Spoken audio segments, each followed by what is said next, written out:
پھر اسی طرح نبی صلی اللہ علیہ وسلم دن میں 100 بار استغفار کیا کرتے تھے. تو اس لیے ہم سب کو بھی کثرت سے استغفار کرنی چاہیے.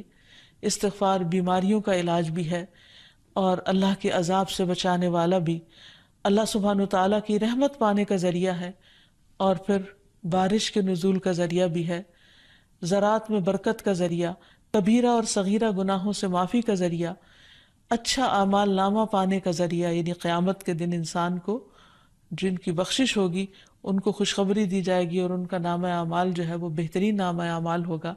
پھر جنت میں درجات کی بلندی استغفار کی وجہ سے ہوگی. تو اس لیے ضروری ہے کہ ہم اٹھتے بیٹھتے اپنے گناہوں کی معافی مانگتے رہیں، اور استغفار کے لیے انسان اپنی زبان میں بھی اللہ تعالیٰ سے بخشش مانگ سکتا ہے. لیکن بہتر یہ ہے کہ اگر انسان قرآنی دعاؤں اور مسنون دعاؤں کا سہارا لے اور ان کو سیکھ بھی لے، کیونکہ یہ ہم سب کی ضرورت ہے. سورۃ نوح میں اللہ سبحانہ و تعالیٰ فرماتے ہیں، حضرت نوح علیہ السلام نے اپنی قوم کو استغفار کرنے کو کہا، اور کیا کہا؟ فَقُلْتُ اسْتَغْفِرُوا رَبَّكُمْ، میں نے اپنی قوم سے کہا کہ اپنے رب سے استغفار کرو، اپنے رب سے معافی مانگو. تو نتیجہ کیا ہوگا؟ اِنَّهُ كَانَ غَفَّارًا، بے شک وہ بہت زیادہ معاف کرنے والا ہے. يُرْسِلِ السَّمَاءَ عَلَيْكُمْ مِدْرَارًا، تم پر آسمان سے خوب بارشیں برسائے گا، آسمان کو تم پر برسنے والا بنا دے گا. وَيُمْدِدْكُمْ بِأَمْوَالٍ وَبَنِينَ، تمہیں مال اور بیٹوں سے مدد دے گا. وَيَجْعَلْ لَكُمْ جَنَّاتٍ، تمہارے لیے باغات بنائے گا. وَيَجْعَلْ لَكُمْ أَنْهَارًا، اور تمہارے لیے نہریں جاری کر دے گا. آپ دیکھیں کہ ایک انسان کی خواہش کیا ہوتی ہے کہ اس کو کیا کچھ ملے، یعنی رہنے کا مقام اور حالات جو ہیں وہ پرسکون ہو. پھر اس کے بعد یہ کہ مال ہوں، بیٹے ہوں، باغ ہوں، اور زندگی کی اور آرائشیں اور نعمتیں ہوں. یہ ساری چیزیں کہاں سے ملتی ہیں، کیسے ملتی ہیں؟ استغفار سے ملتی ہیں.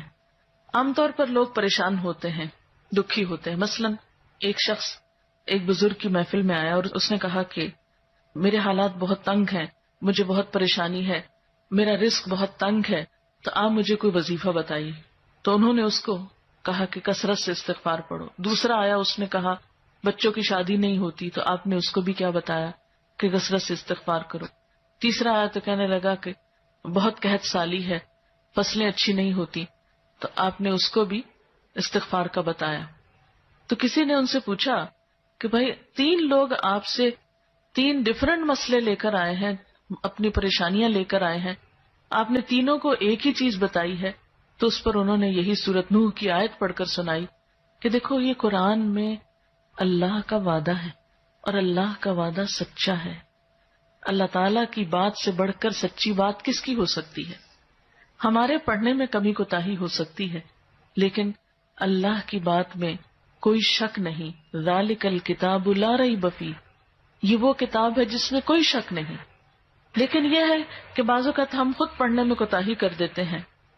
تو جن کا رشتہ نہ ہو رہا ہو وہ بھی، جن کا ہو چکا ہو اور شادی کے پرابلمز ہو وہ بھی، جن کا ہو چکا اور پھر بچے نہ ہو وہ بھی، ان سب کے لیے ایک ہی وظیفہ ہے، اور وہ کیا ہے؟ استغفار کا. پھر اسی طرح ایک اور جگہ پر ایک اور پیغمبر نے اپنے لوگوں سے کہا وَاسْتَغْفِرُوا رَبَّكُمْ ثُمَّ تُوبُوا إِلَيْهِ إِنَّ رَبِّي رَحِيمٌ وَدُودٌ، اپنے رب سے معافی مانگو اور اس کی طرف پلٹ آؤ، بے شک میرا رب رحیم ہے اور اپنی مخلوق سے بہت محبت رکھتا ہے. یعنی جب کسی بندے پر کوئی تکلیف آتی ہے تو ایسا نہیں کہ اللہ تعالیٰ اس پر خوش ہوتے ہیں اور جان بوجھ کے ستانا چاہتے ہیں بندوں کو. اللہ تو بندوں کے حق میں بہت مہربان ہے. پھر سوال یہ پیدا ہوتا ہے کہ تکلیف آتی کیوں؟ اگر وہ ہم سے محبت کرتا ہے اور وہ بہت مہربان ہے. تو بات یہ ہے کہ کچھ چیزیں ہم اچھے حالات میں سیکھتے ہیں اور کچھ چیزیں ہم ہارڈ شپ سے سیکھتے ہیں. کچھ نعمتوں کی قدر ہم اچھے طریقے سے ویسے ہی کر لیتے ہیں، اور کچھ چیزوں کی قدر ہمیں اس وقت آتی ہے جب کوئی مشکل پیش آتی ہے.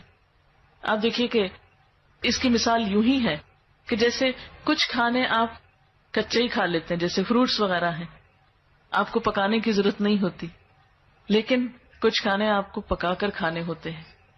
اسی طرح زندگی میں کچھ حالات ایسے ہوتے ہیں کہ جن میں آپ آرام سے سیکھ جاتے ہیں، یا کچھ باتیں آپ کو بغیر کسی مشکل کے سمجھ میں آ جاتی ہیں، لیکن کچھ باتیں آپ کو مشکل آنے پر سمجھ آتی ہیں. اور جس طرح انسان پختہ اور میچیور ہوتا ہے مشکلات میں، آپ نے دیکھا ہوگا کہ جو بچے ہارڈ شپس میں پلتے ہیں وہ بڑے ہو کر ان میں اسٹیمنا زیادہ ہوتا ہے، لیکن جو بچے بہت نعمتوں میں اور نازوں میں پلتے ہیں وہ اتنے بہادر اور اتنے ہمت والے نہیں ہوتے. اس لیے دھوپ اور چھاؤں، غم اور خوشی دونوں اس کائنات کا حسن ہے. دن اور رات ایک بہت بڑی نشانی ہے ہمارے لیے. تو اس لیے جب تکلیف آتی ہے تو اس موقع پر انسان اللہ کی طرف زیادہ رجوع کرتا ہے، اللہ کو زیادہ یاد کرتا ہے، زیادہ ذکر کرتا ہے، اور اس طرح انسان کے گناہ دنیا میں ہی معاف ہونے لگتے ہیں. ایک اور جگہ پر آتا ہے وَأَنِ اسْتَغْفِرُوا رَبَّكُمْ ثُمَّ تُوبُوا إِلَيْهِ يُمَتِّعْكُمْ مَتَاعًا حَسَنًا، اور یہ کہ تم اپنے رب سے معافی چاہو اور اس کی طرف پلٹ آؤ تو وہ تم کو اچھا سامان زندگی دے گا. یعنی دنیا کی اچھی نعمتیں کس سے ملیں گی؟ استغفار سے.